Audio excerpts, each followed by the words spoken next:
For more than a decade, FTI has strived to become the leader in the aftermarket performance transmission and converter industry. We've joined forces with McLeod Driveline Components under the leadership of Top Fuel Funny Car pilot Paul Lee, and now have a larger distribution network, more resources, and more power.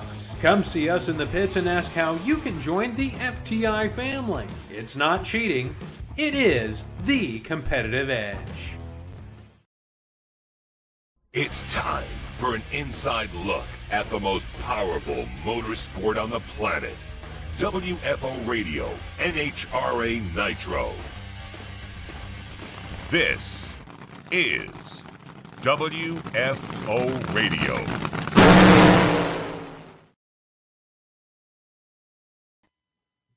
Hey everybody, WFO Radio is on the air. I'm Joe Castello, and welcome to yet another show. We're in the winter break, but we are also getting ready for the PRI Trade Show. A lot of great stuff going on this week as well. We got the voice of the NHRA, Alan Reinhart, going to join us just minutes from now. We're going to have AR on the show. We're going to recap some of the big storylines from the 2023 season, the final year of Camping World Series drag racing, and going to give way to the Mission Foods drag racing series. How exciting is that going to be? Like all the new stuff.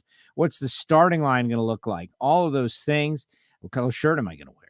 All of those things as we get ready for the winter break. We're in the winter break. Some big breaking news, of course, that have occurred over the past few days and weeks. Hopefully you had a great Thanksgiving, and we're going to get into all of that. We're going to look at some of the point standings. We're going to think about some of the teams, who did well, who could have performed better, and who looks to improve in the future. All that going on, but a couple of interesting things going on later on this week. Over the past few years, those of you who've been with WFO Radio for a long time, you know that we each year participate in something called the ePartTrade.com Industry Week, right? ePartTrade.com.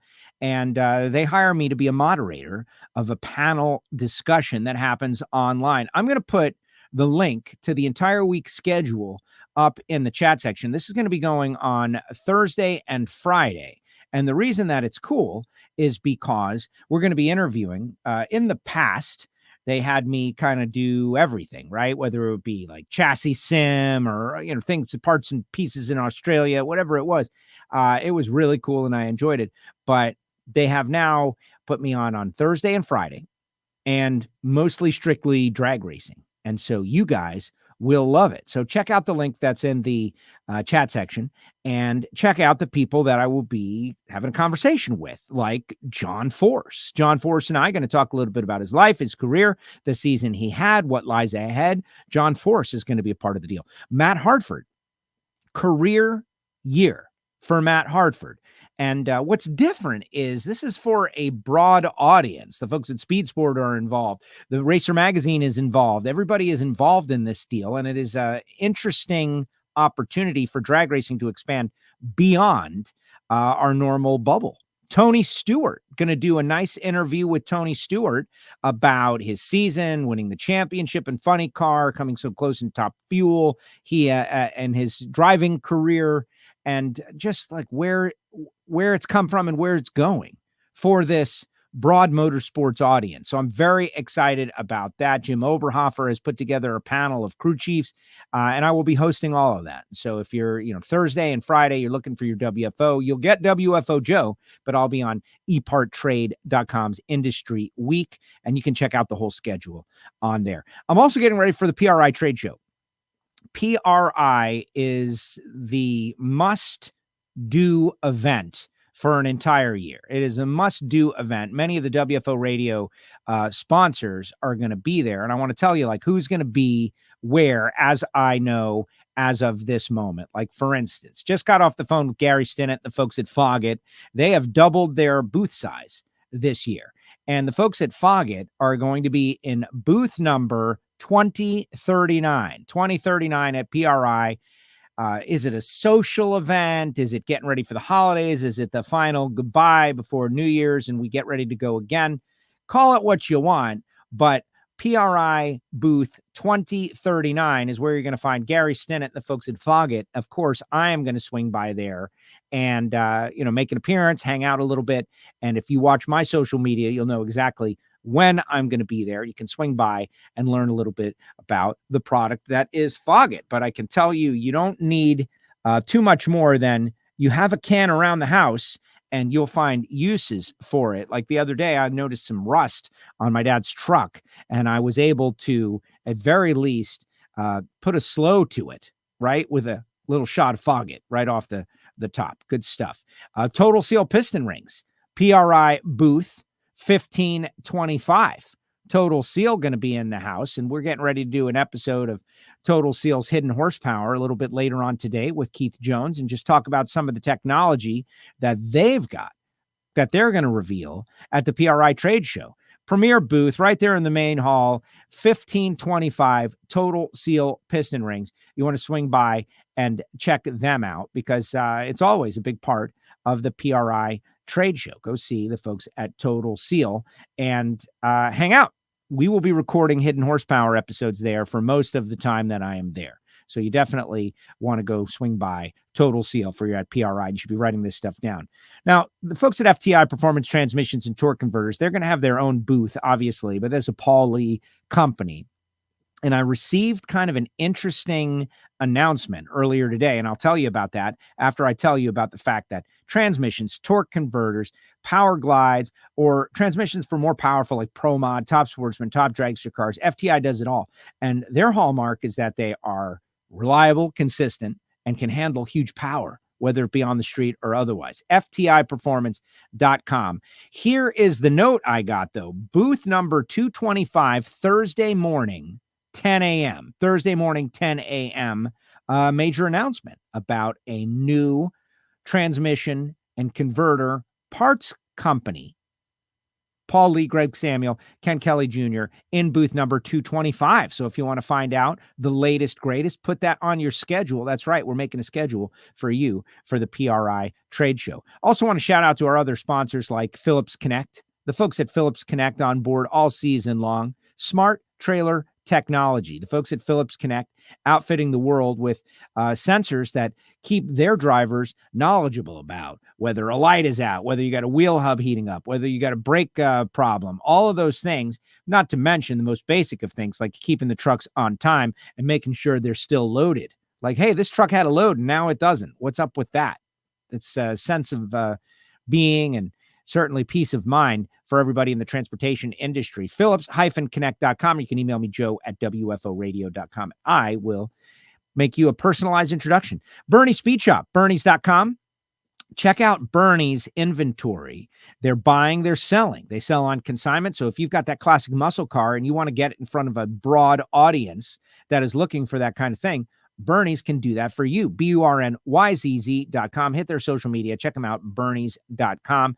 And just the same, you can check out their inventory. They sell e-bikes, and they are located in Ocala, Florida, right near Garlett's, over 100,000 square feet. So if you ever go down to Big Daddy Don Garlett's Museum of Drag Racing, you definitely want to swing by Bernie's Speed Shop. Later on in the show, I'll tell you about Frank Hawley's drag racing school. I'll tell you about Marvin Rodak and his coffee and grills. Of course, that makes a great holiday gift. And I'll tell you about the folks at samtech.edu, the School of Automotive Machinists and Technology. So good. Good stuff. Let's bring on the voice of the NHRA. A little bit of a rough start to the show, like a little glitch behind the scenes, but I didn't have to even tell you that, right? Like everybody wants to know, did he get the Dyson or did he get the Shark, which was the hot topic on the Ignition podcast. All right, let's bring on Reinhart. Where's Reinhart today? Reinhart's like, what? Yeah, Dyson or Shark.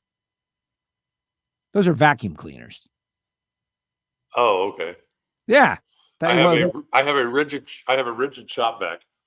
Like rigid 6 shop horsepower vac, or whatever it is. Like, yeah. So who knew? Apparently these cats, their fur comes off. And like I think everybody knew that, Joe. Oh yeah, no, I know. But yeah, the cat's fur comes off.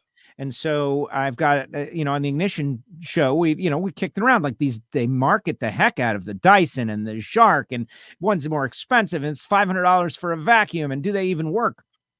And so, you know me, I source the audience. When I need to do some purchasing, I go to the audience. This is the best place. Some people go to social media. I go to the audience because I know they're smart because they're watching the show.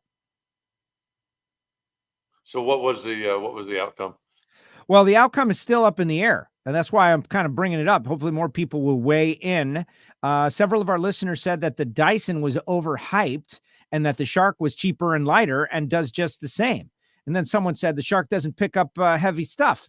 And I was like, well, what are we picking up? Ball bearings, you know, screws, bolts, nuts. What are we trying to suck up? Like your rigid can pick up all of that stuff. I don't need that. Pick up all of that. Yeah. I need to pick up cat fur, man. Cat fur. The rigid will pick up cat fur as well. So I'm just, it's like the old classic machinist thing, right? You can make small parts on a big machine, but you can't make big parts on a small one.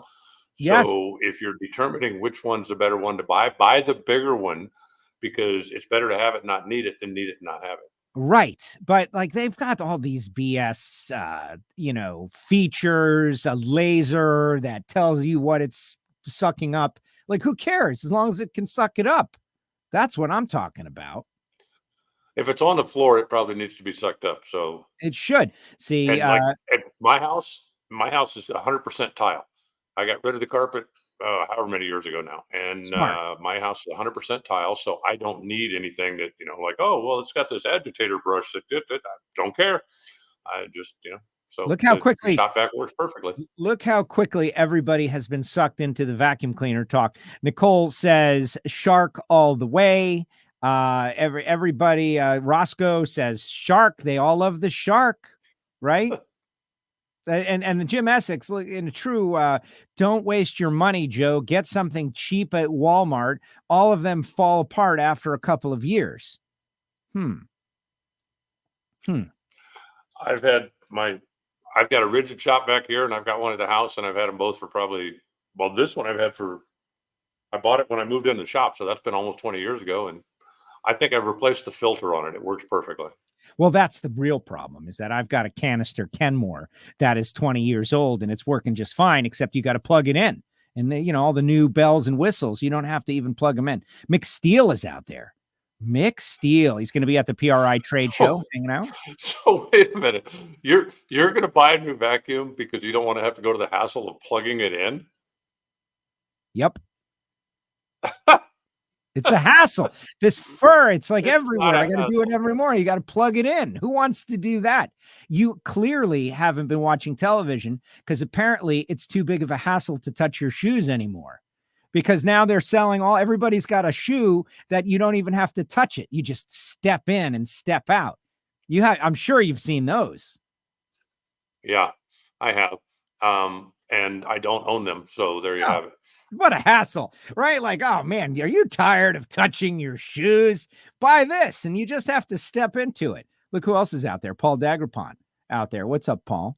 Montana Karting is out there. Everybody loves these winter break shows, Alan, because they can go in any direction, as clearly noted by this conversation. And I got my Christmas tree up. I don't know if you saw on social media or not, but I did. My Christmas tree up there. Now, how were you motivated to do that? Cassie, Marcus Smith's wife's Cassie, yes, is an absolutely outstanding human being and she's a wonderful lady, and she's fun to follow on social media. She could be the most positive person in the history of the world, and she's just an absolute sweetheart.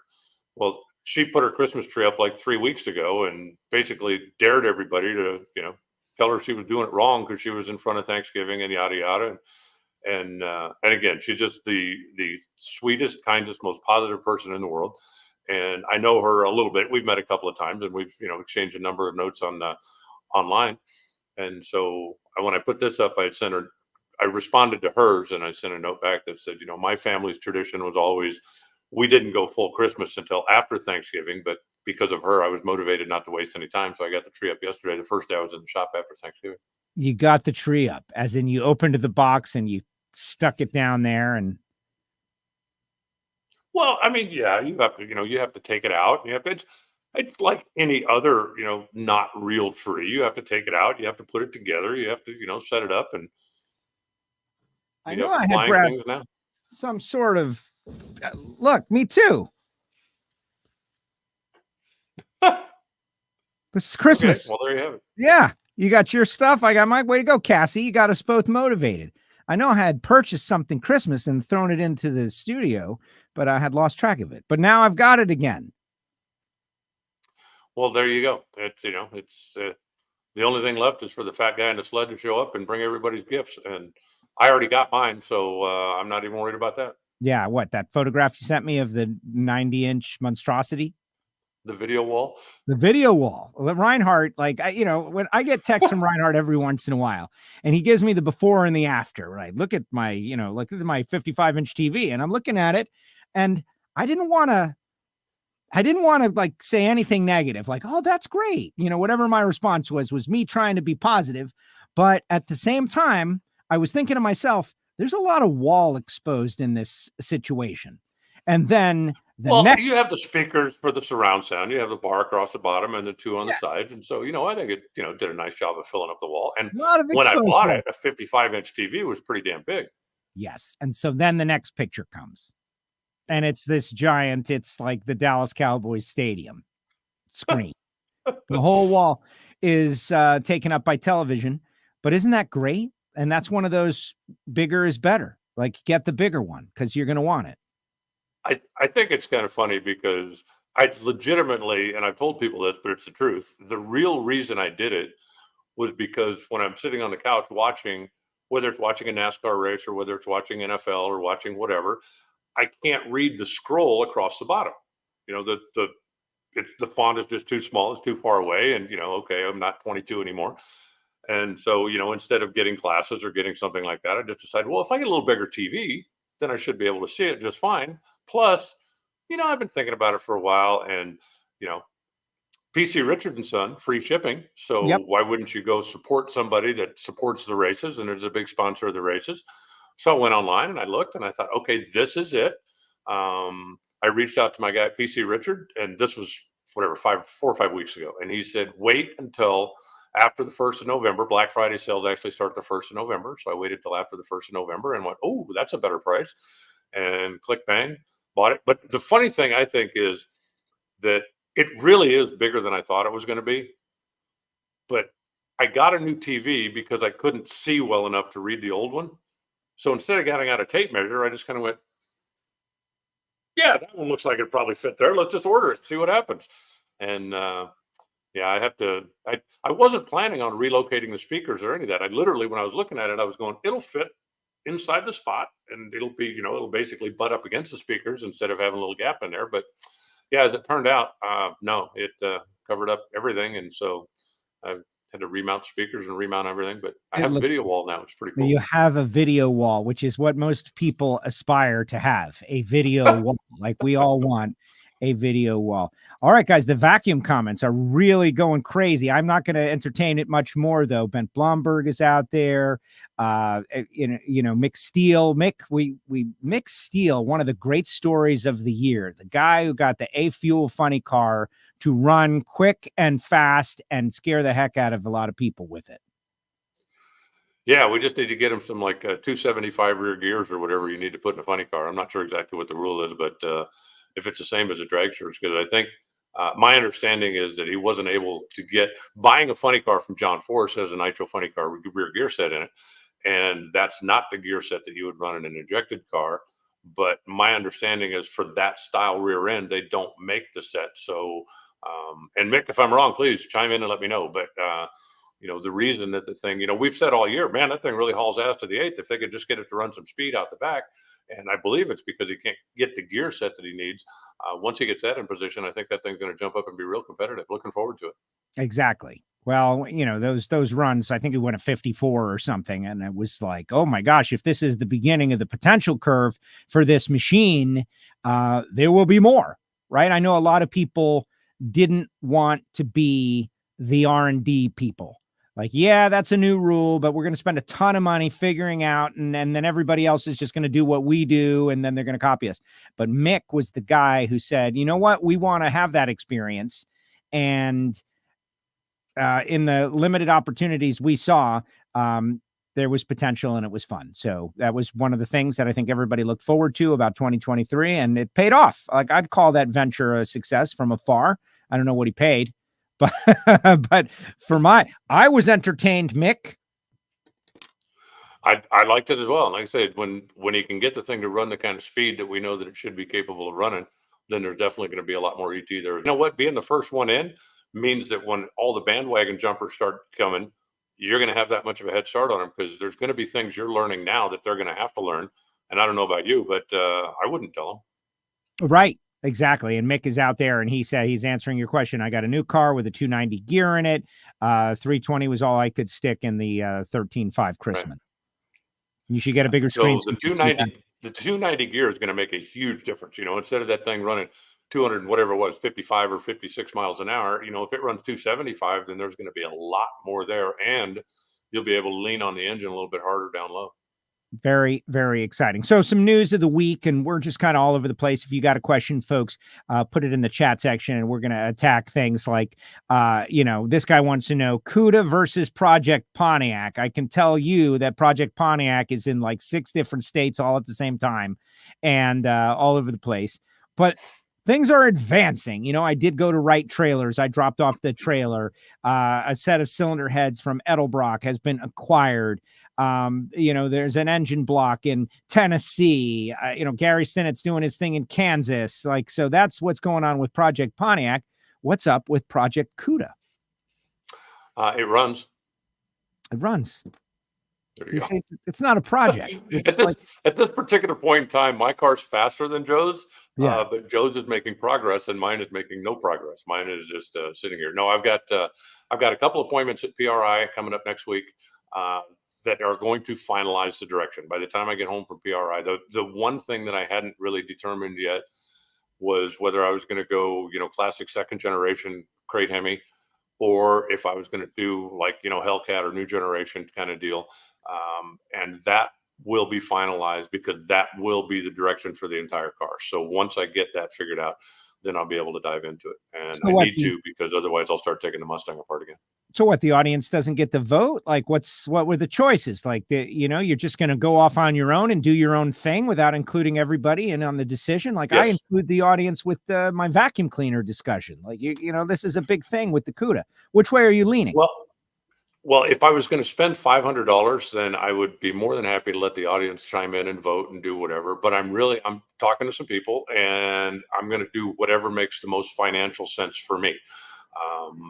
This isn't a project that I'm going to spend $250,000 on. So if I can do the engine combination I'm looking for, and I can get it for $10 instead of $20, then that's going to make a difference in what direction I go. So that's kind of what I'm talking to different people about, what's available and what's out there.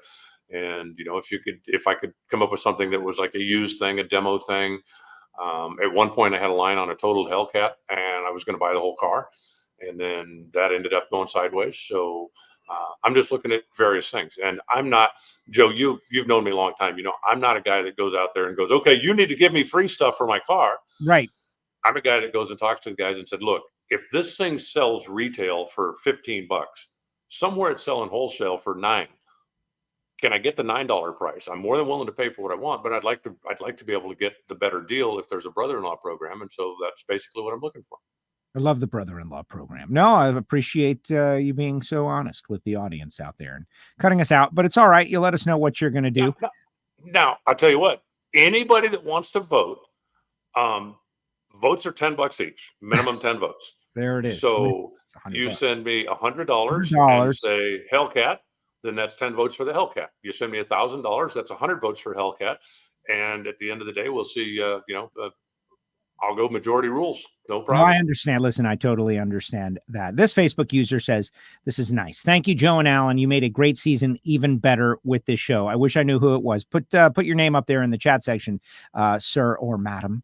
Appreciate you as well. We did have a really good year. I was thinking in terms of Thanksgiving, and I read Glenn Cromwell's thank you interview on Competition Plus and all the things he was thankful for and all that. I thought this year, 23, in context with last year, 22, as back-to-back seasons of drag racing entertainment. Like, were they the best 2 back-to-back seasons ever? You can't quantify that. But I can tell you that I feel most people were pretty satisfied with the action, with the results, with what was going on, the way the seasons worked out, these conversations that we've had each week, categorizing all that happened. 22, 23 back-to-back, the Camping World years since 2020, once we got going again. Really amazing drag racing entertainment. Yeah, I hadn't really given it a whole lot of thought, but and we've talked about it here before, my pass-fail for every race we go to. As a fan, if this was the first time you came and experienced NHRA drag racing, would you want to come back? And I can't think of a race in the last 2 years when the answer to that question was, please give us another chance. Because, there are those events, right? Whether it's, blow-ups or oil downs or delays or, whatever the glitch might be, that just turns the whole day into like, oh, please, come on, is it ever going to end? Yeah. And aside from weather, which we can't control, and there were certainly a few weather ones, and we've had the conversation how many times over the last 15 years now, right? When we end up with a weather situation, I hate that the Sportsman racers don't get to make their runs in front of the fans. They don't get to come down for the Parade of Champions. They don't have to have that moment, especially if it ends up on Monday, simply because you end up on a Monday when the fans, the vast majority of the fans can't come back anyway. We had a few of them where the Camping World Series ended up finishing on a Monday, and it ends up being great racing, but we don't get to showcase that for the full sets of grandstands that we normally have on Saturdays and Sundays. And I hate that. But that's nobody's fault, right? I mean, what are we going to do? Stand out there on a racetrack and shake our fists at the heavens? But as far as the things we could control, I thought, the last couple of years, pretty strong. There haven't been a whole lot of times in the last couple of years when I've left the racetrack thinking, oh, geez, I sure hope tomorrow's better because that sucked. For the most part, it's been pretty strong. Have we had like a week qualifying session once? Sure. Yeah, that's going to happen. But overall event, there hasn't been one that I can remember that I walked out of and thought to myself, I hope if that was a first time fan that they come back and give us another chance, because that's not the show we want to put on. I think we've been putting on the show that we want to put on the vast, vast majority of the time. Yeah, it's been great. Let's get into some of the news. We had Doug Kalitta on last week, and it was. Did they ever get the trophy home? Yeah, I guess they did. He forgot the trophy. I really think that's you got it right. I thought you were going to get it. Yeah, that is hysterical. It's a big trophy, though. To be fair, that thing is huge and beautiful. Mm-hmm. Like that is a worthy of a champion trophy. Because, it's like you were just saying, bigger is better. How do you forget it? I mean, it was sitting over, like, I walked out of the house before and I got someplace and go, oh, gee, I forgot my earbuds. Well, you know why? Because they're in a box that's this big and I can miss that. But I've never got to the airport and gone, oh, geez, I forgot my suitcase because it's too big to forget. Right. Yeah, someone was in charge of that. And no one was in charge of that. That was the problem. We won. But Doug looked different to me. Like I even commented to him, and hopefully folks, check it out and on YouTube, watch the interview, because it's hard to judge a guy like Doug, who is so successful. Like in the grand scheme of things, this guy is winning. He's amazing. He's got all these successful businesses. He's got a wonderful family. He's living the life. He's got an amazing hobby, or competitive profession, however you want to call it. Side hustle, drag racer, right?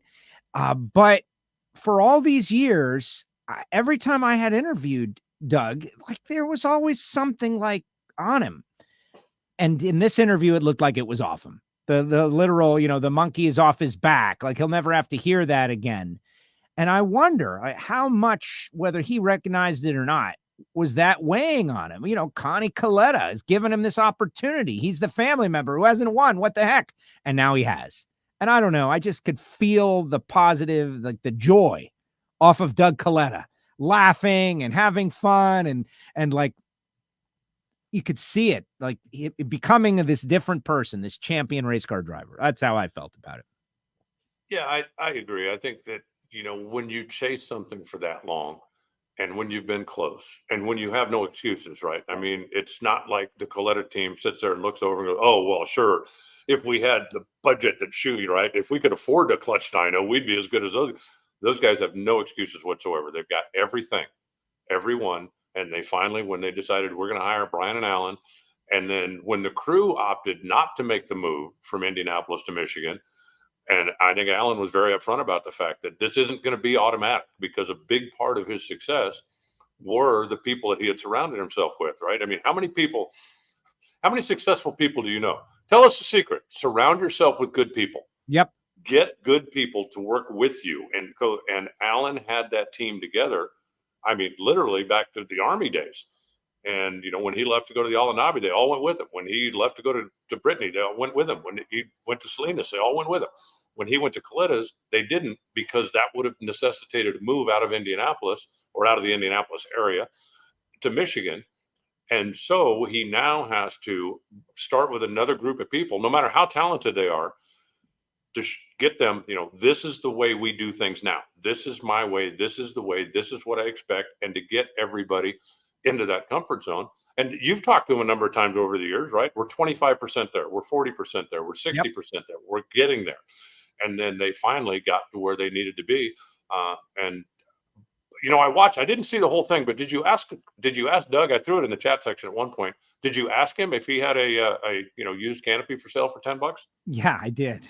And he, gave the, I don't know, but something to it, right? Like maybe he's just like too big with the canopy to get it working out. But that's one of those, who knows what's good or bad. In that moment at Reading, everything changed. But in that moment, we would have never thought, like, that's the key. That car is just not going to like what they're doing as much as the other car. It's just not going to like it as much. It was interesting, though, when they brought that car out at Reading, and Alan has always been a guy that tiptoeing is not in his vocabulary, right? If he's going up first round and he's got to race Antron Brown, he is going up there to go as quick and fast as he could possibly go. If he goes up there first round and he's got to race Joe and Alan, he's not looking over there going, okay, well, I can run 395 and win this. He's still going up there trying to go as quick and fast as he can go. So he brings that car out of the trailer that they hadn't run all year. And the first run it made down the racetrack was low ET of the event. So, he didn't come in, he didn't unload that car going, okay, well, gee, I don't know, I don't feel very good about this. He unloaded that car going, okay, this is what we need to do. This is what we're going to do. And, this is the tool we're using instead of the tool we were using yesterday, but we're going to maximize it. And it worked perfectly. So I wonder, the conversation has really been mostly about Doug and how this is a story that, everybody wanted to see and all of the different reasons. I think in the future now, if you've got a Leah going for the championship, and if you got a Justin Ashley going for the championship, and, any like someone going for a young driver going for their first championship, you won't have the, but Doug's got to get one thing in your mind. It kind of opens up your heart to it. That's where the story has been. But I've been spending a little time thinking about Alan Johnson now, like back on top. Is he the greatest of all time? The conversation prior to this, like, he was definitely, there's the Austin Coyle and there's Alan Johnson, and he's done it with all these different people.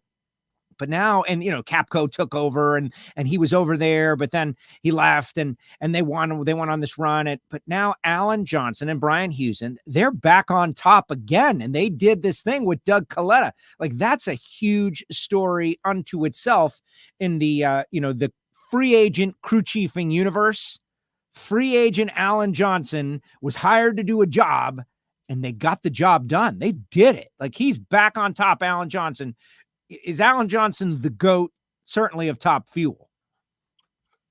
In this era, yes, absolutely, positively. And I think it's difficult to compare eras, just like, is Mark McGwire a better home run hitter than Babe Ruth? It's just not the same. Right. And, in the day when Don Garlits was doing what Don Garlits was doing, he didn't have a CNC machine. he couldn't call and order crankshafts. He couldn't call and order billet blocks. He couldn't call and order. He had to go to the junkyard and get what he could get and do what he could do. And look at the amount of success that he had when there was only 5 or 6 or 8 races a year. You put Don Garlits with the performance that he had and give him 22 or 24 races a year, and he would have many more wins than he has. As far as championships, who knows? But I don't know how you make the comparison between Alan Johnson and Don Garlits. If Alan Johnson had to go get everything he had, in essence, out of a junkyard, if he was welding the chassis together himself on the floor of his shop, would he be what he is now? Well, it doesn't matter, because in the era he lives in, he is making his own parts. We're talking about blocks and cylinder heads and all of that kind of stuff. So is that something that Don could have ever done? No. But you also look at guys during the innovative part of the sport. Dale Armstrong. Look at the things that Dale Armstrong did when innovation was just wide open, when you could come in and go, hey, I got an idea. I think we can build a better magneto, or I got an idea. I think we can build a better fuel pump. And you were allowed to do that stuff. You were allowed to go out and make those changes. If you decided that, you know what, I think a 280 inch chassis will work better than a 260. I think a 300 will work better than a 280. And you were allowed to do those things. Then that's a completely different era. In the era that we live in now, I do believe that Alan is the best top fuel crew chief in the modern era, period. Yeah, it's amazing. Well, this is a huge deal. You think about any sport and any team that wins a world championship, they become, I use the word immortal all the time, because there are people that remember, the 96 Yankees, the 98 Yankees, and you break them down and you think about it. Like this world championship for Alan Johnson, winning 3 of the 6 races in the countdown, winning a winner take all final round once again at Pomona. Just amazing. Stan says, are you forgetting Austin Coyle? No, I mentioned Austin Coyle was the first name I said. Yeah, well, I said top fuel. We mentioned Austin Coyle, like the first thing, Stan. The first and only other crew chief name I mentioned, Stan, was Austin Coyle, at the expense of Dale Armstrong and many of the other icons of crew chiefing. What this proves, I don't know how many people know Austin Coyle and Dale Armstrong worked very closely together for a few years. They were on different teams, but the statute of limitations, I'm sure, is expired by now. But Austin and Dale, before he passed, I talked to him a few times about things that they would get together and kick around, hey, I got an idea. What do you think of this? What do you think of this? What do you think of this? And Kenny Bernstein had the budget. John Force at the time didn't. So they would get together. Dale basically would do the R&D and do, because he had the budget to do it, but both of them benefited from that. And in the era, those two guys, were as good as it gets. I think, the numbers would point out absolutely positively Austin Coyle, the greatest funny car crew chief ever. But from an innovation standpoint, guys like Dale Armstrong were very strong. And what would Dale have done in the funny car world if he hadn't switched to top fuel? When they won the 4 championships with Kenny, and then the headlines screamed, top fuel always gets top billing. And Kenny said, we need to be there. We need our sponsors to be in top fuel. So he made the switch. So who knows what might have happened, if Kenny Bernstein had stayed in funny car instead of going to top fuel. Yes. Well, exactly. Very, very interesting conversation. I lost you. I still hear you. I'm still hearing you. You are still here. I'm not hearing you. Well, let me kick you out and then you come back in, because we hear you just fine. We hear you just fine. So I think it's those earpieces is what I think. Is what those here. I'm going to kick Alan Reinhart out, and then he's going to come back. That's right. Yes, Stan. Yes, Stan. I love yelling at Stan. It's like one of my favorite things. I never met Stan. Stan is to meet me at a race one day, and we're going to have a beer. It's going to be great. AJ dominated in the Winston era. Well said, AR. The eras are insanely different from so many aspects. Well, the box that you could work in it's narrower now than ever before. And, but Alan mentioned there have been times that I've gone up to Alan and Brian and just like, help me understand how this is working. And it was a project, but in the end they succeeded, which to me is the ultimate the ultimate success. You were brought in to do something that hadn't been done, and you did it. And I think it is interesting. Let's see if Reinhart is back. Are you back? I am. I'm hearing you through my computer, not through my earbuds, but at least I'm hearing you. You're hearing me now? Yeah, I heard you the whole time. You sounded great. You sound golden, the golden voice. All right, let's move on to another topic. So it's proven that you will be rewarded if you go out and make a big hire. And Cruz Pedregon did just that. John Medlin back, the cabin, I guess, is done. And Medlin is done consulting. Medlin and Jason Bunker, they've worked well together on Paul Lee's team. I feel badly for Paul because that came together and was really going in the right direction. And I don't know what they've got planned, and I don't know that just yet. So who knows? He'll, bounce back or however they're viewing it.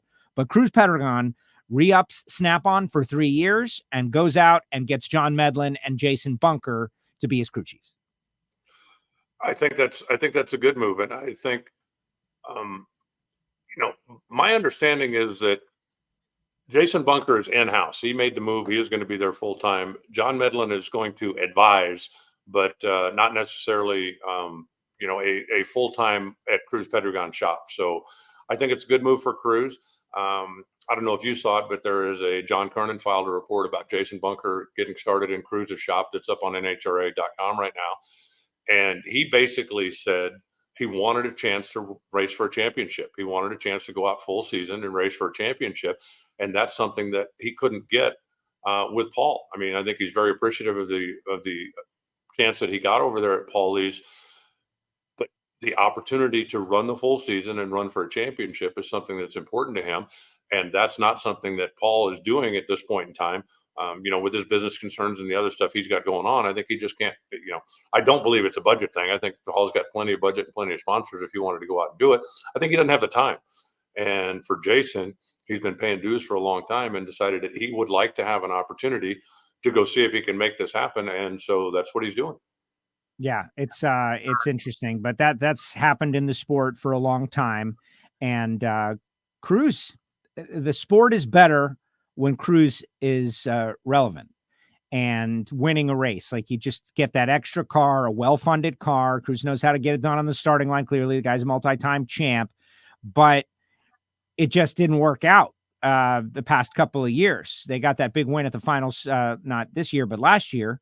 But then we thought they were going to be gangbusters this year, and it didn't happen. So if nothing else, you've got to admire his willingness to make moves, to go get those people that we were just talking a moment ago that he believes will help him get to where he needs to be. Well, I think it's interesting because Cruz gets a lot of heat on, some of the internet chat rooms and some of the stuff about, the way he runs his team, and that, he won't leave anybody alone, and he'll do this and he'll do that. It's like, guys, he hired JC, the entire team, and they were there for 3 years. 3 years. I mean, it's not like 2 races in. It's like, okay, look, we got to do this, we got to do that. Right. At one point he did bring in Lee Beard as a consultant kind of thing, simply because they weren't getting results. And, hiring a guy that's got Lee Beard's experience just to come in and kind of oversee and consult, I don't know a whole lot of people that would turn that down, having the extra set of eyeballs. It's exactly the same thing as John Medlin coming in and kind of looking over Jason's shoulder and helping out with Paul Lee. It's not, he's not taking over. He's an experienced guy who can come in here and hopefully add something to the equation.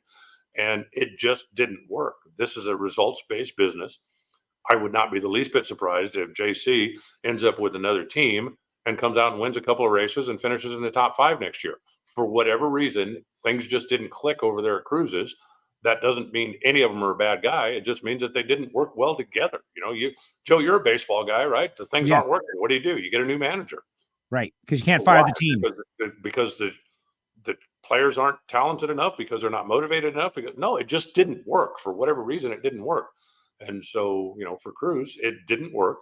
And he is, obviously wants to do well for his sponsors, wants to get more exposure. You get more exposure by getting on TV more.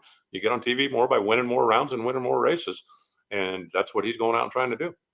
Yeah, it's a big move, and I hope it works out for Cruz. And Paul has told me that the time that John spent there, they found a lot of little stuff that just was not right. and they made it right. And so Paul's program has advanced, and we'll see what they end up doing. By the way, booth number 225, Thursday, 10 a.m., big announcement regarding Paul Lee at PRI, which I am super stoked about. I want to talk a little pro stock here with you, Alan, because, Courtney and Lyle on Shake and Bake had Richard Freeman on, and I found it to be, fun and hysterical and a good interview, and they asked some tough questions. And I'm wondering how any small pro stock team, like Hartford left points on the table. Hartford could have won the championship this year. Like, there were points left on the table in their first legit championship run as a solo team. But the Elite Motorsports Erica Enders juggernaut is going to be tough to slow down. Like, what's going to slow these guys down, guys and gal down, especially given Richard's comments, which were something like, listen, none of this exists without Erica. And so Erica is the flagship, right? And really interesting to hear his responses to, the safety system question. We deserved it. They were right. Like, brushing off all the I would call them conspiracy stuff and just owning the reality. But pretty much with the championship trophy in his lap, like, what? None of it matters because I got this, metaphorically speaking. Well, they certainly have got a spectacular team over there. And, Erica has proven time and time again over the years that she is capable of driving that car as well as anybody that's ever put on a helmet and got in a pro stock car. I do think that they have the advantage, though, of having all of those team cars. And they've been very open about the fact that when Erica needs help, they're willing to help. Now, you look at the KB guys, if they're, shutting off in qualifying or doing what they're trying to do to try to get a matchup with somebody in round one, that's all part of love and war. I don't think there's anything wrong with that whatsoever. But I don't recall Greg Anderson ever throwing the parachutes out of 1,000 feet because Matt Hartford needed a round win. I don't recall Derek Kramer ever throwing the chutes out of 1,000 feet because Greg Anderson needed the round win. But we did see the elite people do that a couple of times, and they were very upfront about it. When Troy Coughlin got out of the car and said, I'm going to do whatever I need to do to help Erica win, I think that, that makes it that much more difficult if you want to overcome and you want to beat Erica. Well, and that's what I found to be interesting, because if that's how we're playing, right? And, reading between the lines in the interview, I felt like it was owned. It was owned up to, like, we're going to do whatever we have to do to make that red car win as many championships as is possible. And you've already got, I'll say, the best driver. Like, she's amazing. And it's not my opinion. It's the opinion of the other drivers that I talk to. She's unbelievable. And then you've got this fleet of R&D teams around, like, learning things, the data that they acquire. And then what you just described, like, the whole thing is set up this way. I just wonder how you beat that. Like, how do you beat that? And if you're a small team, and I had a conversation with John Gadosh pretty recently, and he's like, what am I doing? How could I possibly ever? And I can't. And that's why he's, he gave up on his pro stock dream. I wonder if we're at an inflection point with this. Do the other teams either need to start doing what you're talking about, like from the beginning of the countdown, know what the result is supposed to be? Like, it's going to be, would it be Greg Anderson, or would it be Derek Kramer, or would it be Matt Hartford, or would it be Dallas? Like, I don't know about that, but we're going to block for this person to win the championship so that our team can win the championship. Otherwise, it's probably not going to happen. And I'm just thinking out loud here, because it is, it's been discussed. Well, I hope not. And, I'm not reading between the lines. I didn't see what Richard had to say on Shake and Bake. I'm just telling you stuff that, straight from them. Like I said, when Troy Coughlin got out of the car and said, I will do whatever it takes for Erica to win a championship, that's pretty upfront what he's doing. And the difficult part I have with it is Kenny Koretsky spends a lot of money to race pro stock. He certainly gets good help from Lucas Oil and from the other folks that are out there with him, but he's spending a lot of money. I don't believe that he would be comfortable spending that amount of money if he went in knowing I'm not allowed to win. I'm not going to win. It's not, my only job is to, that it's like the old U.S. Post Office bicycle team, right? We're all here to push Lance. That's all we're doing. We got 6 guys here to push Lance. Well, they all went in that knowing that was their role. And as far as I know, none of them was spending millions of dollars of their own money to be a pusher. If you're going to be out there, you want to be out there and you want to be out there able to compete. So I would hate to see it turn into, Greg versus Erica, and my team is going to help me and your team is going to help you, but we're the only two. I would hate to see it turn into that. I think racing in general, and pro stock certainly, is more exciting when 2 cars pull to the starting line and you don't know what's going to happen. That having been said, and is there any way that you see to stop that? Like, is this where, because like some people are mentioning, NHRA and penalties and tech should have been more involved. And that's a big rabbit hole, right? Like we can go down that rabbit hole. It is what it is. 2023 world champion, Erica Ender. She's going to come on the show, and she has proven her talent and ability over and over again. Erica is the boss. But going forward, is there something that can be done? Is there a rule that can be made? Is there a way to police things? Is there a way to change that reality that you just described? No. And, then it comes down to, would you rather have somebody be upfront about it, or would you rather have them try to go, oh, no, gee, it just didn't work out? I've felt for years, if you want to throw a race in a nitro car, it's pretty easy to set the car up to go out and smoke the tires, right? I mean, and that happens often enough that, guys, we were going after it to smoke the tires.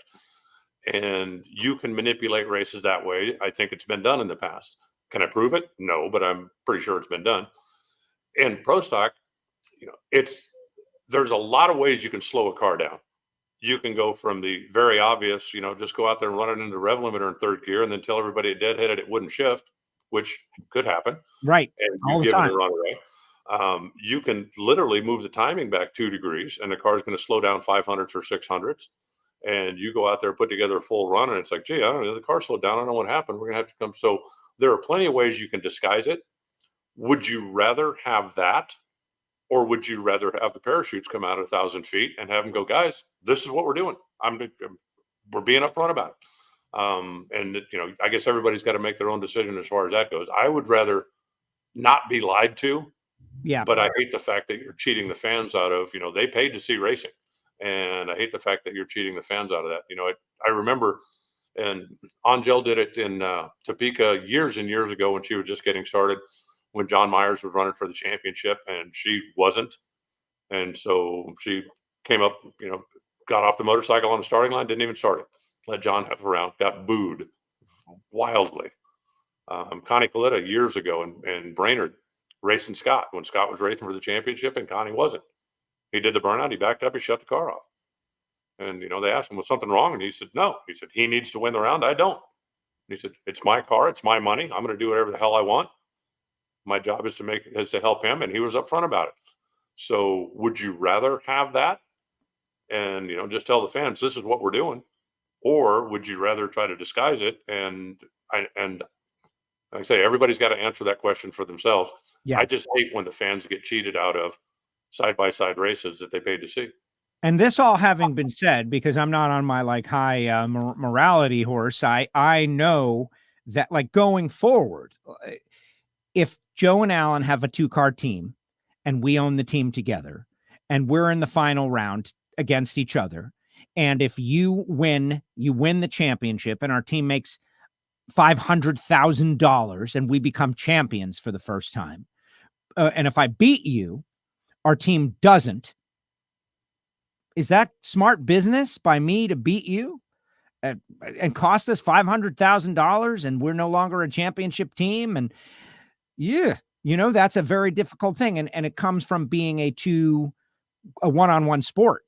Like that may happen every once in a while. And I've said it a million times. In that moment, I would probably do what's good for the business. Okay. And if you make that decision to do what's good for the business, and and I'm fine with that.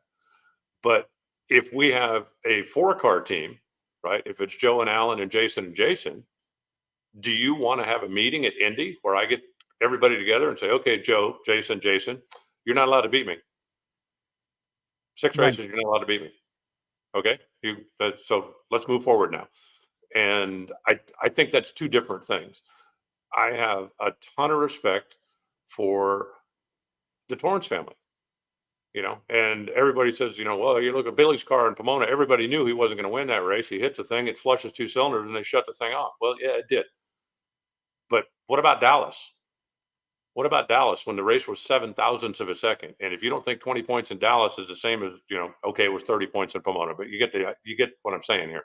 Right. That round could have been as big as any, and Billy went up there and they raced for it. When Steve was trying to sweep the countdown, whatever year that was, 4 or 5 years ago, they get to Pomona and Steve's trying to sweep the countdown. He had to race Billy. That was the closest race he had of the day. When, I'm trying to make history, Dad, give me a break. Yep. And Dad's like, no. I mean, I think that, I think that's 2 different things. I think, and the same thing, if we're in the final round, you have to win the championship. And I go up there sitting in the car, I might go, you know what? From a business standpoint, I need to help the team, but I would never tell my crew chief, screw the car up. I would hope that the team owner would never tell my crew chief, screw the car up. If I'm sitting there and I decide this is a decision I'm going to make, then that one run, I may make that decision. Because, like what happens after? If you came to me at Indy and said, I'm going to win the championship, so for the next 6 races, anytime we go head to head, you're not allowed to beat me, I'm loading my junk up and I'm going home. Right. Unless you're getting paid and it's your living and you're getting, like you're a driver and this is your career and you've got this wonderful job that you love and that's your job. Like, Felipe Massa in Formula One. A lot of people said, like Rubens Barrichello, a lot of people bring up Formula One and they went down this road, right? Like they went down the road and then they said, this is not good. And then they tried to stop it. And then they realized there's no way to stop it. There's no can defense.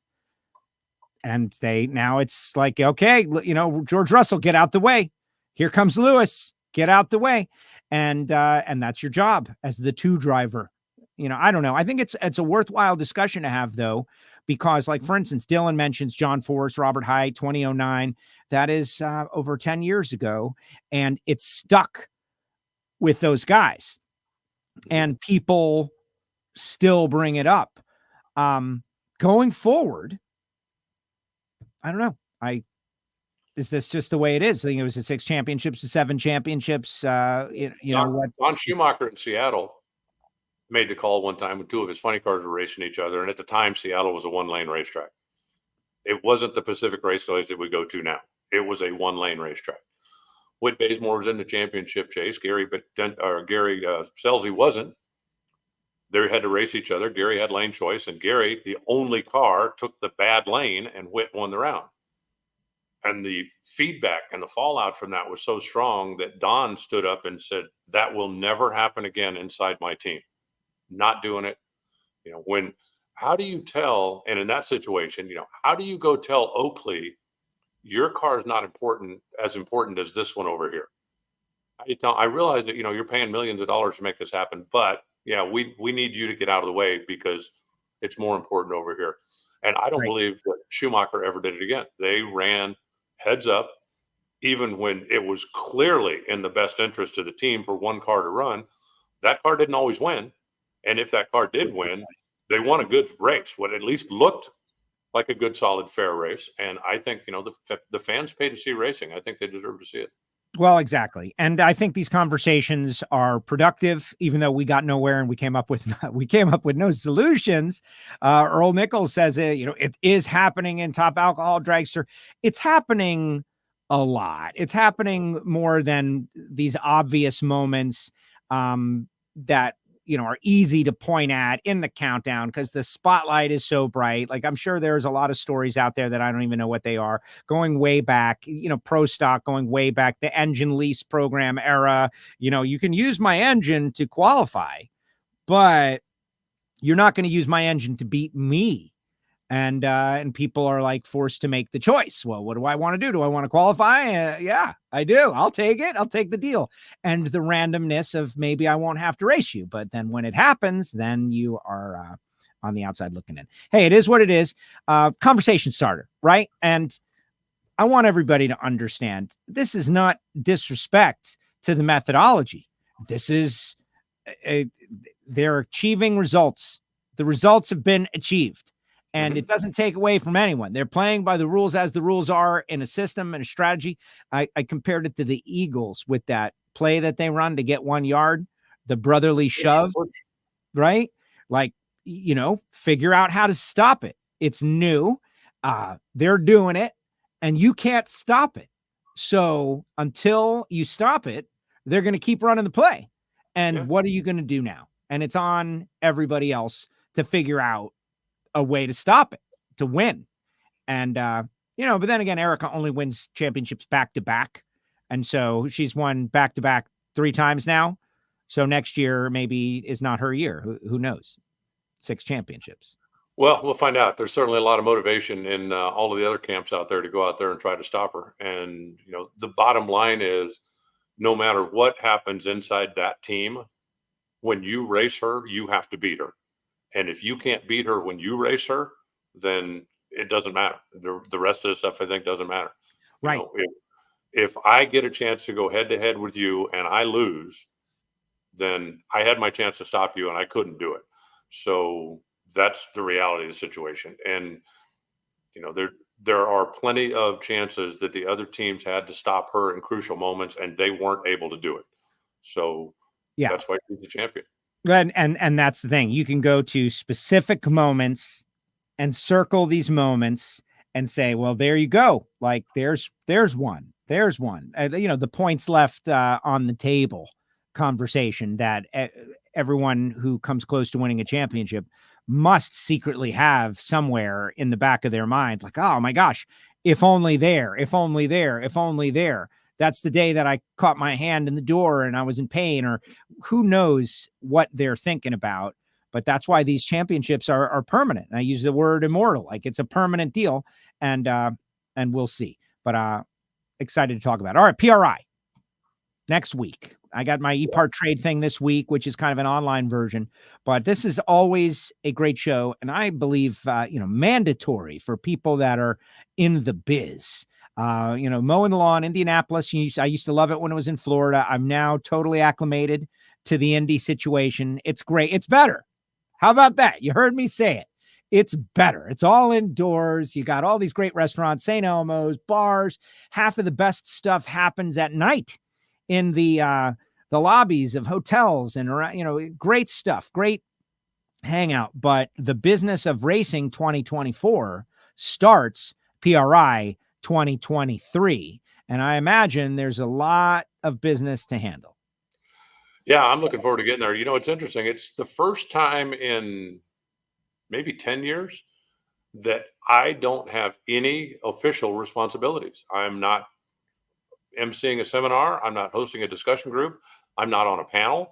I'm not doing anything. I'm just going there for Wild West Engineering and for me. And I've got some folks I want to talk to and some people I want to say hi to.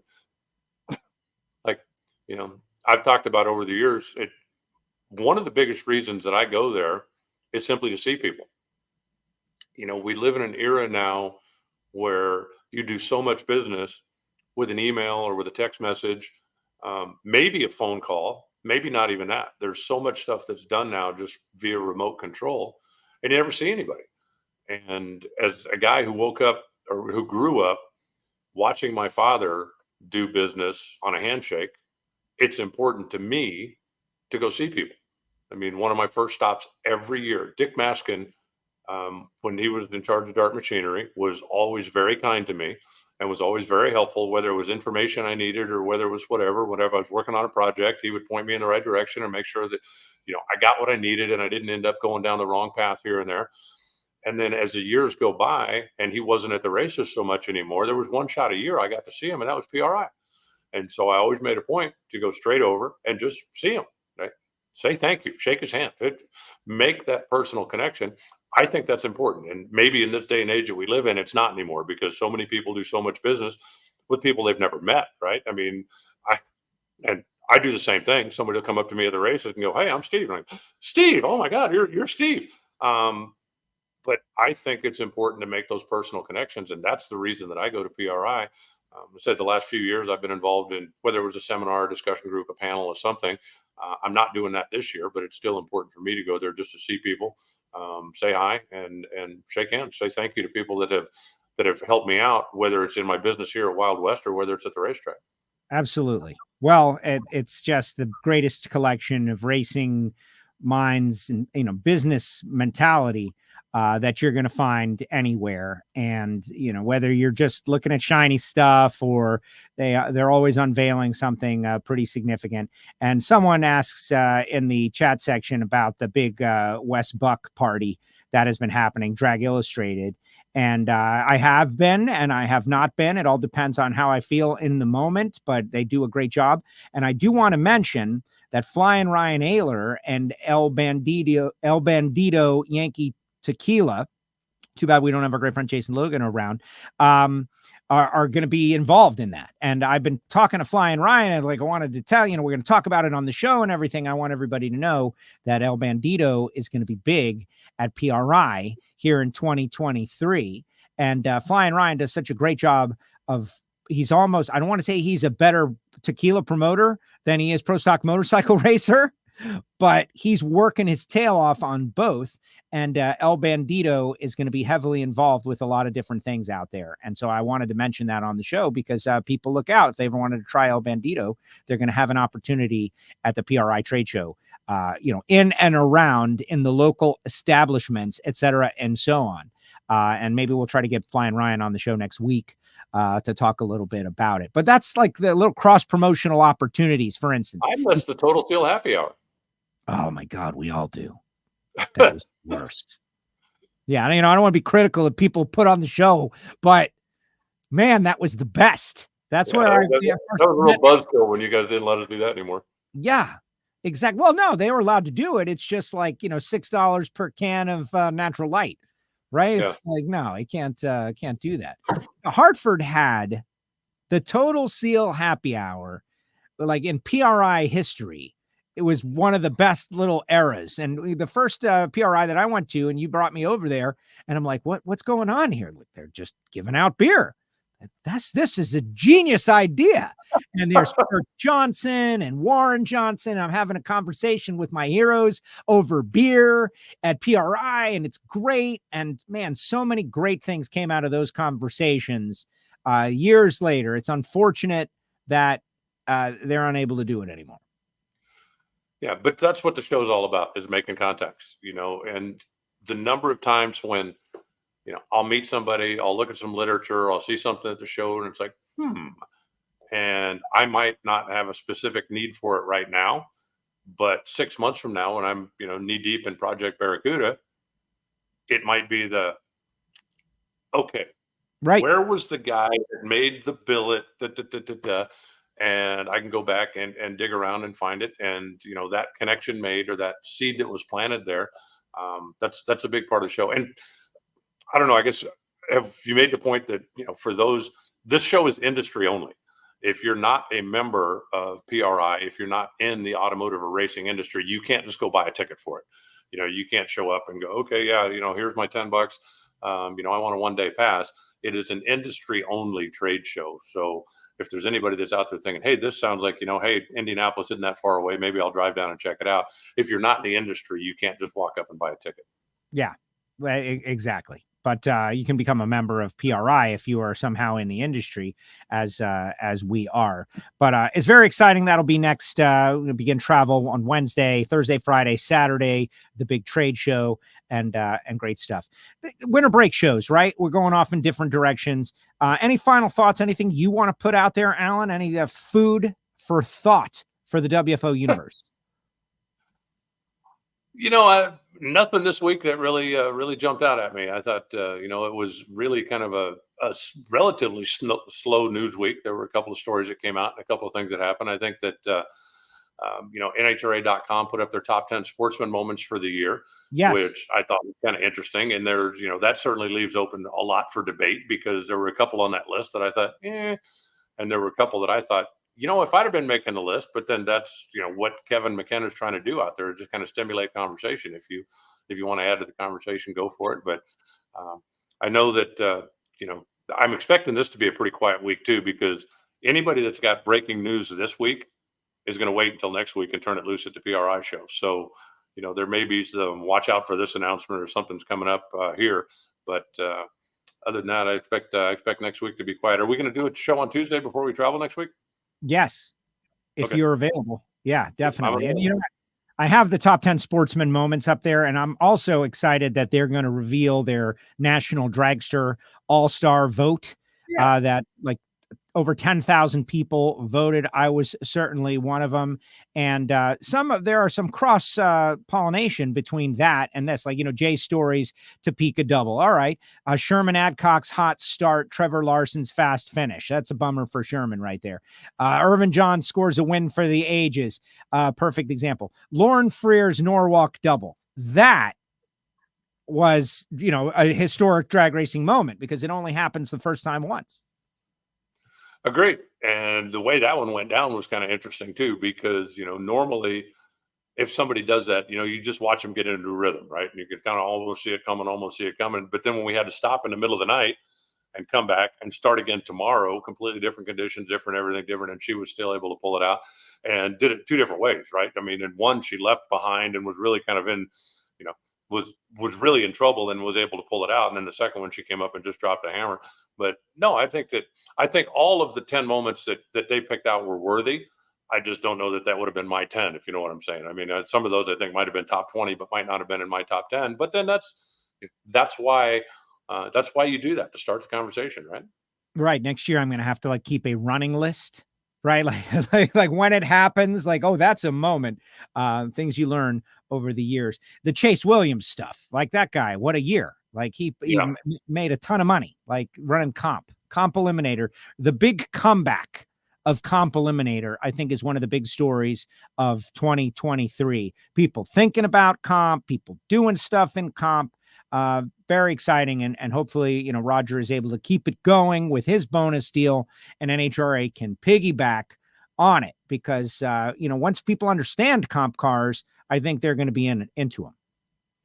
I think so too. It's really the last bastion for, experimentation, and for people that have wacky ideas. You can't go very far outside of the box in the Nitro cars. You can't go outside of the box in the pro stock world anymore. You can't, about the only place that you can do that kind of wacky stuff is Competition Eliminator. So I'm grateful to see it thriving again.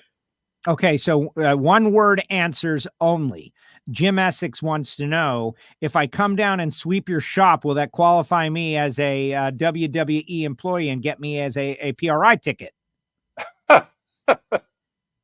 No, sorry. There it is. One word answer from Alan Reinhart. All right, Alan, great job. Appreciate you coming on the show. And, just this conversation, right? It's kind of interesting watching the numbers go up and down. And as, people are coming on based on what we're talking about. And, it's a great conversation starter for this winter break as we get ready for 24. And even thinking about the year 2024 is just crazy to me, but we'll talk about it. Look forward to it. Have a good week. And I will talk to you next Tuesday, and then I'll see you at PRI. Sounds great. All right, Alan, be well. Talk to you soon. See you. There he goes, the voice of the NHRA, Alan Reinhart, with us here on WFO Radio. All right, those of you on YouTube, what do you think about that whole conversation? Put it down in the comment section. I'm looking, I figured out something. I can see where the majority of our viewers are at any one moment. I've never done this before, right? And the majority are on YouTube. So put a comment and a like in the comment section, but in specific, what do you think about, not the live chat, the comment section? What do you think about that whole storyline? And, last week, I think Erica Enders has proven she is one of the greatest drag racers in the history of drag racing. And I know a lot of people would try to fight me on that, but I'll come up with the receipts to prove it. Like big moments, 00 lights, great runs, low ETs, like getting the job done in amazing fashion. So it's not about that. And it's not about the strategy. It's about the system, the overall system. Like when someone figures out a method and it's working over and over again, what do you do? And is it up to the competition to figure out a way to put the brakes on it? Like the brotherly shove. Figure out how to stop it. Earl says the Snowbirds are this weekend. Yeah, some people have asked if I'm going over to the Snowbirds, right? Bradenton. I am not.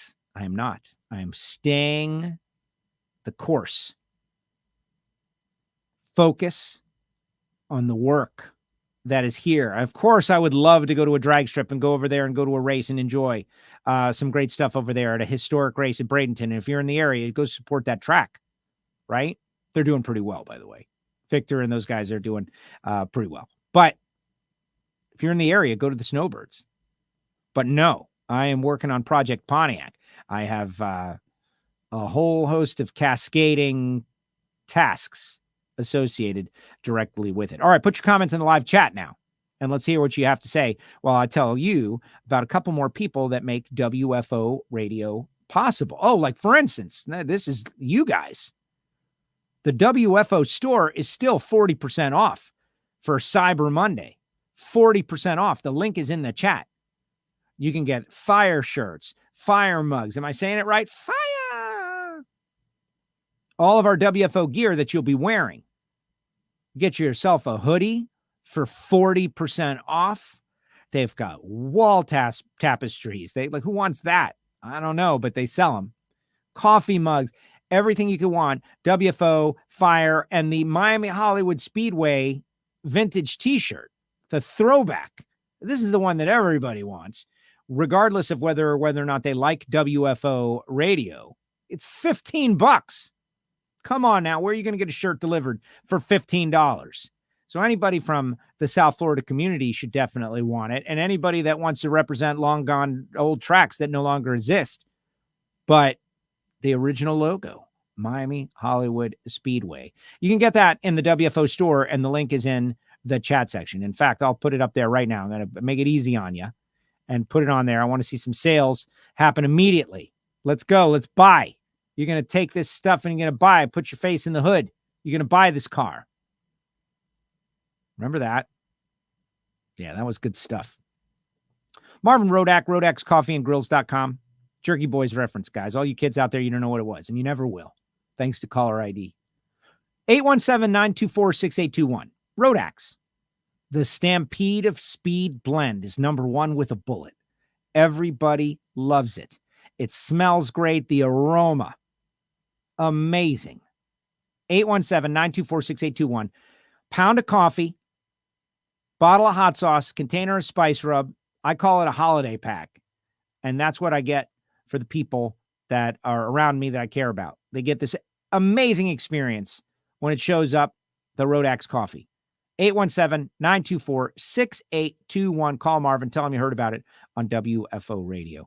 Same is true with Frank Hawley's drag racing school, except it's kind of a level up gift, right? Of course, it started like $400, right around that area, but it's a half day.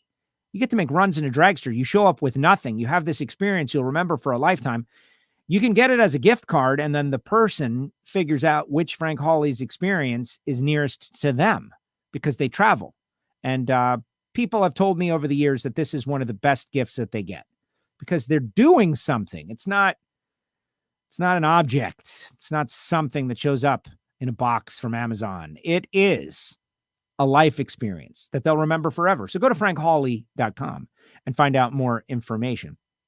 It's amazing. And then there's the folks at Samtech. Hope to see Brian Massengill up there at the PRI Trade Show. They're always there looking for new students. And the school is growing. These are machinists, the people who make it all possible, because none of this would be possible without the hardworking machinists that are in there getting it right, building these engines, machining the blocks, doing the cylinder heads. They've got classes for all of that, EFI tuning. They're approved to train veterans under the GI Bill. Check them out, samtech.edu. edu. And then there's our Patreons. This is the VIP listener club, guys, the behind the scenes. They get the Hear It From Heiner show where we talk pro stock. And the next assignment is for people to give Michael Heiner questions on how to adjust pro stock rules-wise to make it even better, as in maybe the little guys have more of an opportunity, or maybe that era has gone by, or maybe we're in the era of the little guy. You know, Hartford finished third. He's a little guy. Like, make no mistake. They've got a small team. They lease their power. They do their own tuning. Look at the Get Biofuel team. They're a little guy. They lease their power, but they handle it all themselves, except for the engine. So I don't know. Let's keep the conversation going, though. And we're doing it on patreon.com/WFO radio. Plus, they get to participate with the Ignition Show and et cetera and so on. You get a t-shirt if you sign up for a year. Let's get everybody signed up. Like, this is where we begin our Patreon rush. And everybody signs up from this time until next year. Yes, Project Pontiac is ongoing, and it's amazing how we've got parts and pieces in all these different states, but people want to be involved. They want to see me go super street racing and get from behind the microphone back into the cockpit of the race car and see if I can let go of a button when I see a light. Can I let go of a button when I see a light? Who knows? All right, let's see what you got to say out there. Eddie, how do a diecast Project Pontiac have to do? Look at me, like reading. I think I don't know. I just had a problem there, but now I'm back. Have to do a diecast Project Pontiac. Yeah, right. That would be great. Why don't somebody, get a model and paint it up for me? Let's see. Jim Hughes, great show, Joe. Great show, Joe and Alan. I do agree with Richard Freeman. That's like a general statement, though, about what? And I got to commend Lyle and Courtney. They could have thrown softballs. They asked the questions that you had to ask. And I got to give credit to Richard Freeman, because Richard just said what was up. Like, okay. Like the conspiracy about the tech department and the pro race, and the reason that they got their run taken from them was because it was a response to the fact that there's going to be another race. What do you think about that, Richard? No. Okay. I thought it was productive. Good job, guys. Good job. Let's see. Ron Merkel, speaking of Pontiacs, I went to the Birds bracket race last week, got down to 8 cars. Congratulations, Ron Merkel. Ron Merkel, who I bought a block from 20 years ago, 30 years ago now. Pontiac guy from South Florida. Interesting. EE's a great driver. It's easier when her Team 6 or 8 cars take out her competition. I'm not saying EE isn't good. I can't stand the games. Not breaking the rules doesn't make it right. I don't know. That's the thing. It's worth talking about. Does it add? Does it take away? Does it even make a difference? Would she win anyway? It's worth talking about.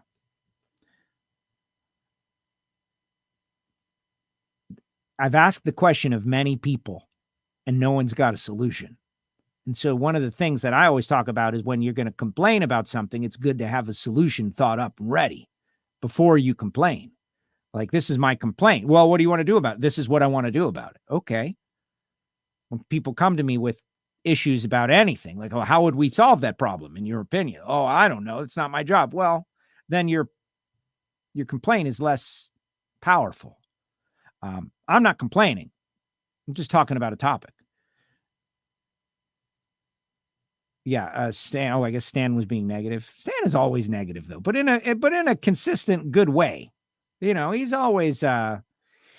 You're not allowed to be negative because it defames the sport. No WWF allowed. She's a great racer. So was Lance Armstrong until he got caught cheating. Well, Mark McGuire was mentioned.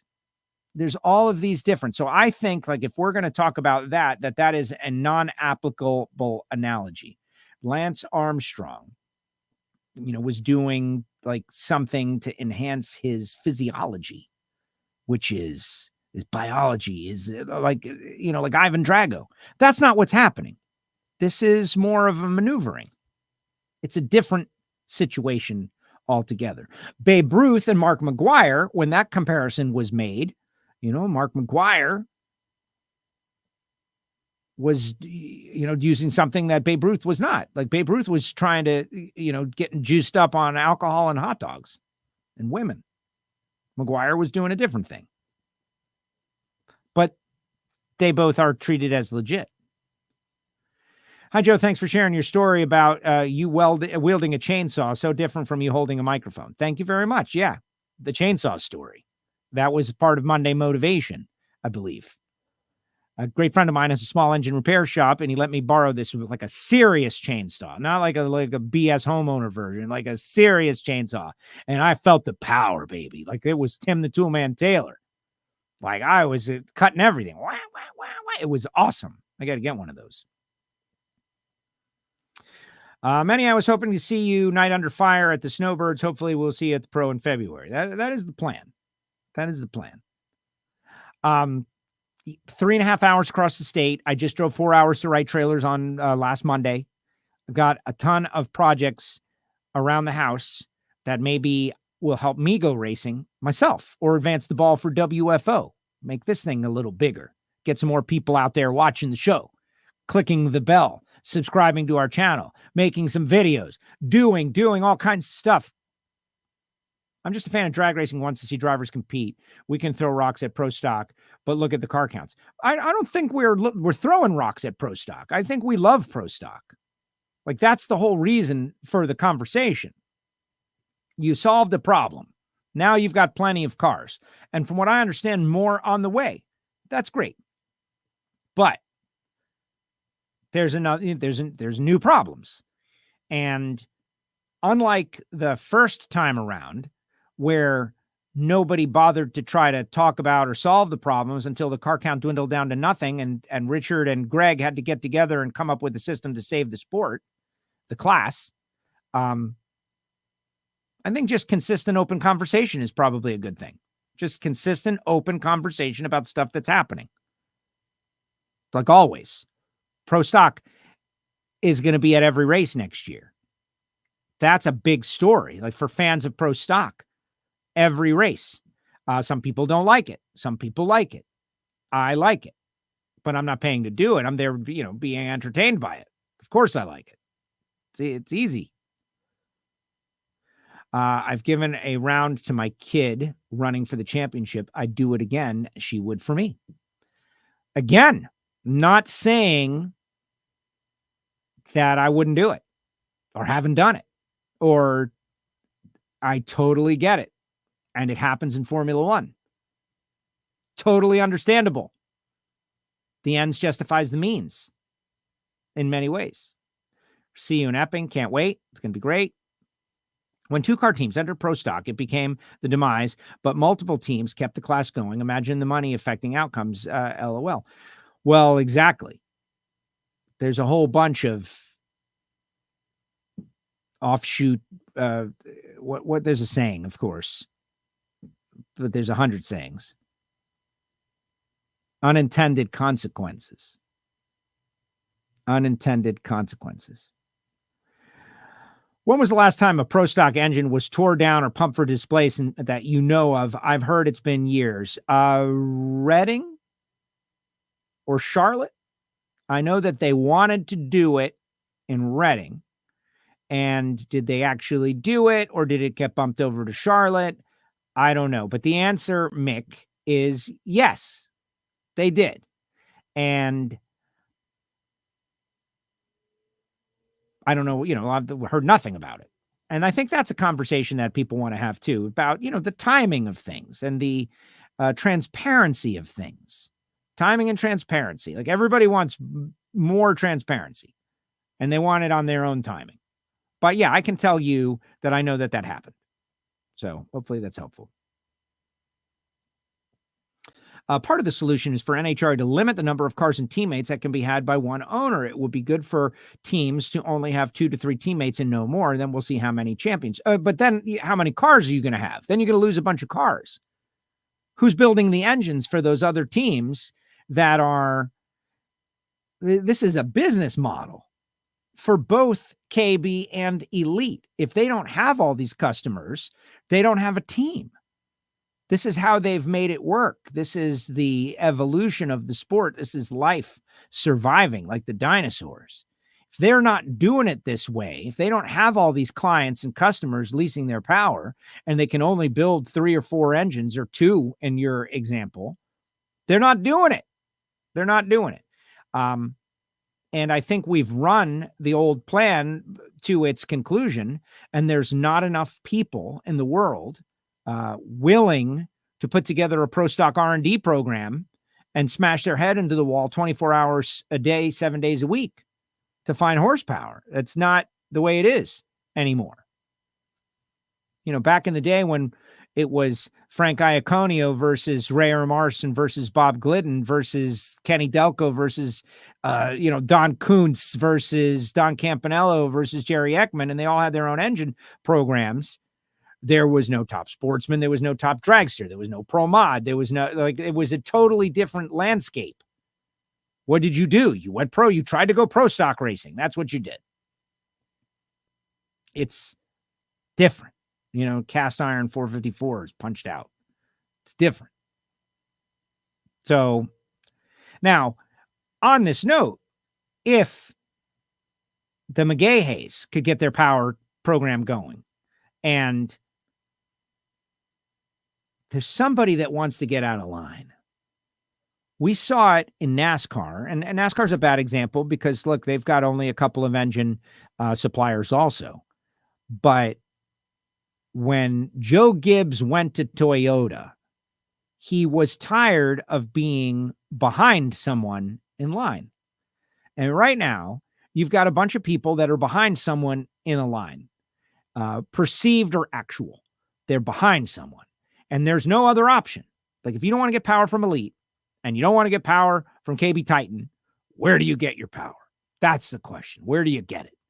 And there's no really viable third option right now. The McGahays are the closest with Southwest, and maybe, like, if they can, but I talked to Chris about it. They don't want to do that. That's not what they want to do. So he said.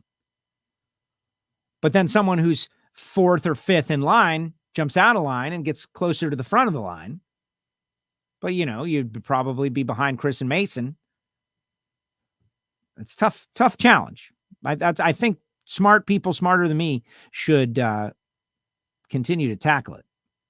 Racing is racing. I at least acknowledge the existence, because people would be annoyed. Racing is racing. Winning championships is hard. Certainly.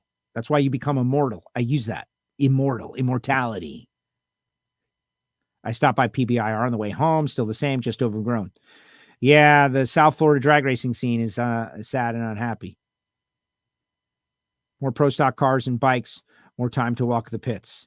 Oh, Stan, you're not alone though, Stan. I'd rather see pro mod. I like them all. I love pro mod. No disrespect, but I like pro stock better. The shifting of the gears, the launching with the clutch, shifting gears, launch with a clutch. Like, to me, that's, driving, racing. Pro mod's amazing.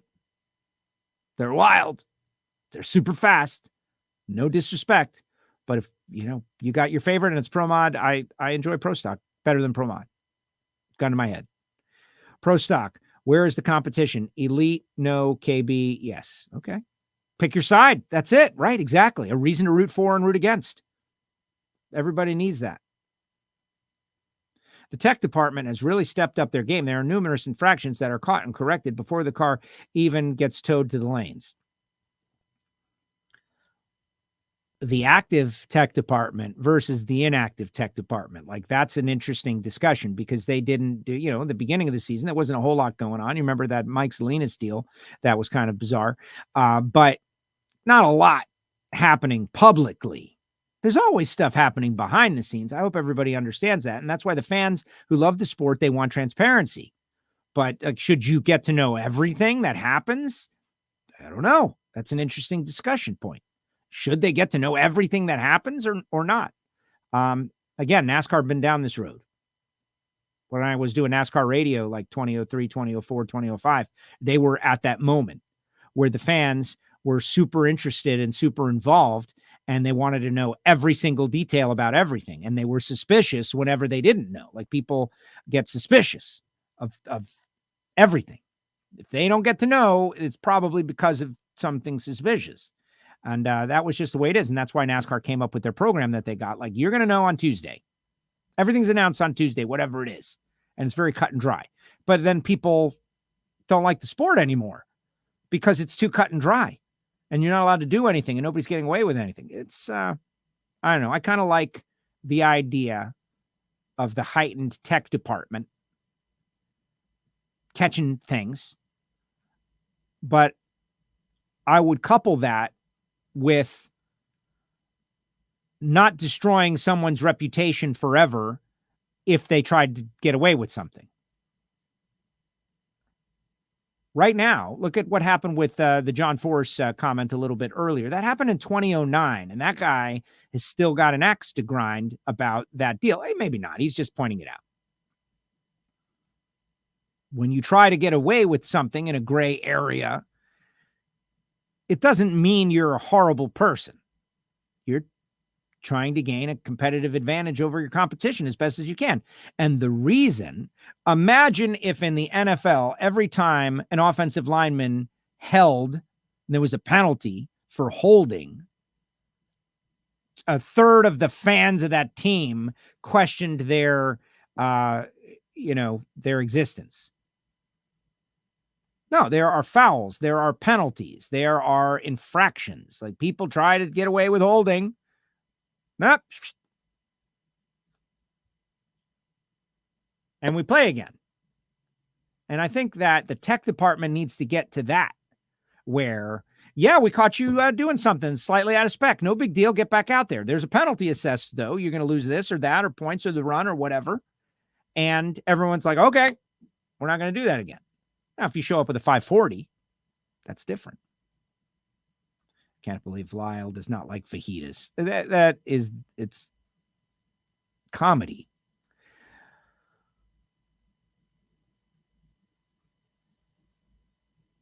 Yeah, I don't know what that's saying. Can we start looking at allowing imports into Pro Mod? We had imports running 560s. Yeah, I saw that. I don't know. Why not? That card just went 564. I was just having a conversation about it. What is it? The Natty? Something like that. That's amazing. That's a 2JZ 6-cylinder 560s. That's amazing.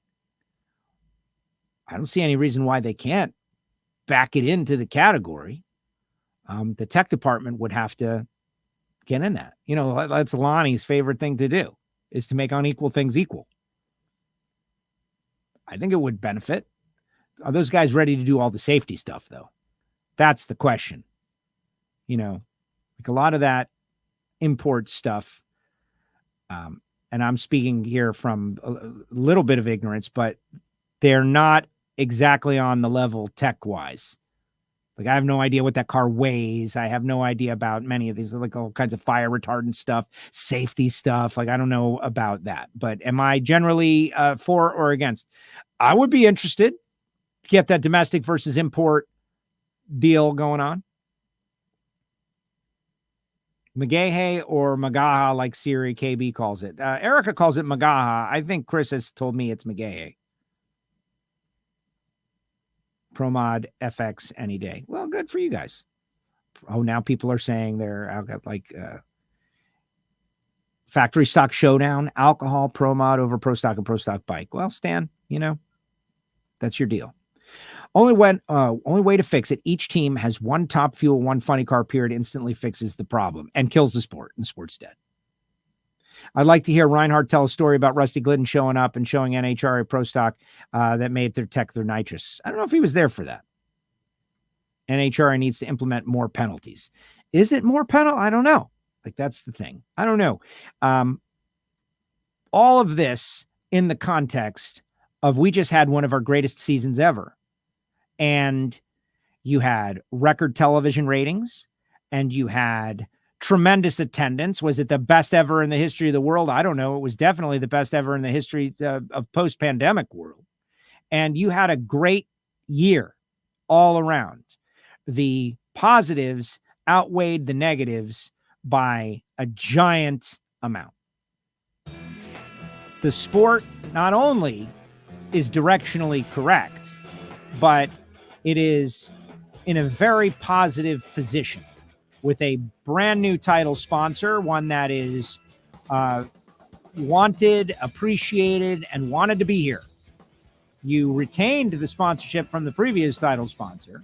You've got new programs like the Getrix Pro Stock and Pro Stock Bike All-Star Callouts funded and sponsored.